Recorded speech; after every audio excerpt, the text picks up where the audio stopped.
There are guys who are exceptionally good in the ring but sound robotic on the mic like Cesaro, Andrade, Shinsuke Nakamura, Roderick Strong, Rey Mysterio, Ricochet, and Walter, or should I say, Gunther. Then there are guys who are good in the ring and can cut a good promo like Bryan Danielson, AJ Styles, Roman Reigns, Mustafa Ali, Kevin Owens, Sami Zayn, Big E, and many more. And then there is Seth Rollins who, in my humble opinion, is the greatest superstar of modern era. Why? Let's dive into that. When Seth Rollins was wrestling on the indies as Tyler Blake, he was having classics with literally anyone he steps in the ring with. Rollins' star shined when he started wrestling for Ring of Honor in 2007. His match with Nigel McGuinness put him on the map. His matches with Loki, Bryan Danielson, Austin Aries, Kenny Omega, Jimmy Jacobs all proved that he can be on the big stage, but he still had room for improvement. Seth Rollins made his debut in 2012 on the main roster as part of the Shield, and he didn't look back after that.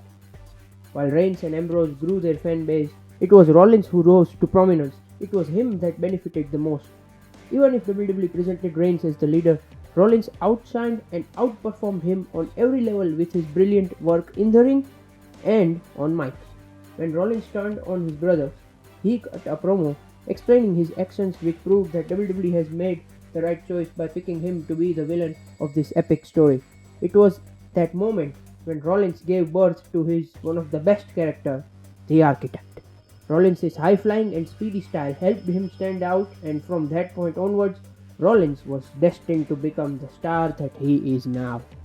Rollins went on to become Mr. Money in the Bank, and between Shield's breakup and winning the briefcase, Rollins built a strong character for himself. The Authority's golden boy was breaking all the barriers. His rivalries with Dean Ambrose, John Cena, Dolph Ziggler, Randy Orton solidified him as a threat to the main event scene. Rollins was firing on all the cylinders, but it wasn't enough, as WWE knew that if Roman can be the big babyface, they're gonna need a bigger villain. So WWE doubled down on Rollins, and they did something so big for him that can establish Rollins as one of the greatest to ever lace up the boots. They did the heist of the century. That means WWE actually succeeded. Rollins then had a great title reign, and he also became a double champion by defeating Cena to become the United States champion.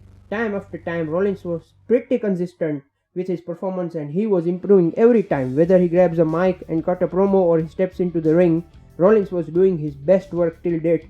But as they say, everything has to come to an end sometime. Rollins injured himself and had to vacate his title.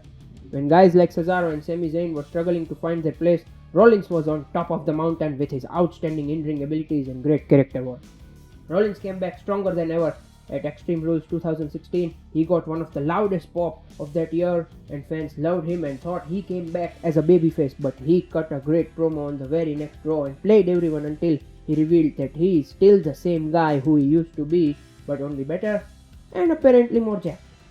Rollins quickly won his title back from Roman Reigns, only to lose it in minutes when Ambrose cashed in his contract. All three of them created history, as every member of the Shield held the World Championship on that night. Their saga concluded with a triple threat match at Battleground, where once again, even in defeat, Rollins won people's heart with his performance. After the brand split, WWE introduced the Universal Championship, and Seth Rollins and Finn Balor competed for the title to crown the inaugural champion at SummerSlam. Rollins single-handedly carried the entire rivalry because of Balor's lack of ability to captivate the audience by his promo work. Rollins helped in establishing Finn Balor on the main roster. Balor became the first Universal Champion by defeating Rollins, but Balor got injured and vacated his title. Up until that point, Rollins made many changes to his character. The way he speaks, his well-constructed matches, the way he moves, everything was top-notch, and more importantly, it looked different than the Architect, and that showed that Rollins has the range to give different shades to his character. The time came to crown the Universal Champion. After Balor's injury, and Rollins competed in a fatal 4-way match, which I think everybody saw him winning, but a twist came in the form of Triple H, who turned on Rollins, and that gave us a proper singles babyface run of Seth Rollins, and he nailed it. Throughout the build and his match at WrestleMania 33 against Triple H, he sold his knee like it is broken in half. The way they told the story in the ring was amazing, and after Rollins beat Triple H, he became the Kingslayer. Rollins was the man who ran the Monday Night Raw in 2017. He became the Raw Tag Team Champion with Jason Jordan. After losing the title, Rollins reunited with Ambrose and they won the Raw Tag titles again. And once again, Rollins proved that he will make whatever he's given great. No matter where the company put Rollins, he made that the best part of Monday nights. Rollins reunited with his brothers and the Hounds of Justice competed against the New Day at Survivor Series and came out victorious. After Dean's injury, Rollins was inserted in the mid-card scene. The company had big plans to make Rollins the face of the company and they started to build him slowly. Rollins changed his character a little bit and he started to put on great matches on a weekly basis, and by doing so, Rollins became the Monday Night Rollins. He won the Intercontinental Championship and started putting on bangers after bangers with Kevin Owens, Finn Balor, Elias, Dolph Ziggler, The Miz, and even people like Mojo Rawley. He brought back the prestige to the Intercontinental Championship and made it more relevant than the Universal Championship at that time.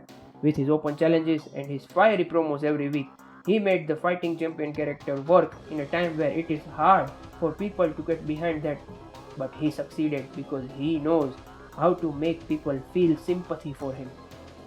Rollins then went on to have a dead-ass feud with Dean Ambrose, which I think was one of the two low points of his career. Rollins then built himself back and won the Royal Rumble and challenged Brock Lesnar for the Universal Championship, and he won and became the Beast Slayer. Rollins was hot as fuck as a babyface, but his title reign didn't pan out the way people thought it would. His match quality was still there, but his feud with Baron Corbin and The Fiend put him down, but at the end, it was in Rollins' benefit because what transpired at Hell in a Cell and Crown Jewel backfired on Rollins and he and the company used it to their advantage. Rollins changed his character again and he became the Messiah, and that showed us a whole new side of Seth Rollins. In the pandemic era, Rollins brought his A game as a character. His promo during his build with Kevin Owens showed that Rollins is at his peak. His rivalry with Dominic Mysterio dragged at times, but it was worth seeing because his character was constantly progressing. The company heavily relied on him, and at times Rollins was directionless, but he once again found his footing when he came back and started a rivalry with Cesaro, and that is when we saw the craziest version of Rollins so far. He became the Visionary. Rollins gave Cesaro his WrestleMania moment just like he gave Kevin Owens his in 2020. Rollins became unhinged and he went on to have a feud with Cesaro, which was unnecessary, but it did his job as Cesaro got his singles world title opportunity and Rollins was being built and he had one of the best trilogy against Edge. And then Rollins headed to Raw afterwards and he had no direction for WrestleMania, which was the best storyline heading into this year's grand event because we all know Cody was coming, but still Seth's journey to the grandest stage was a roller coaster ride. He showed frustration, anger, disappointment, hunger, and it only proved one thing, that Seth Rollins is indeed the best and the greatest superstar of modern era. Seth Rollins' arc so far in WWE has seen many ups and downs, but in the past 2 years, he is at his best. Rollins has never been selfish. He has put over many guys so they can make it big. Overall, Seth Rollins is one of the best to ever lace up the boots, and in my opinion, he's the best of modern era. Thank you for sticking around so far. Hope you enjoyed it. I will see you very soon.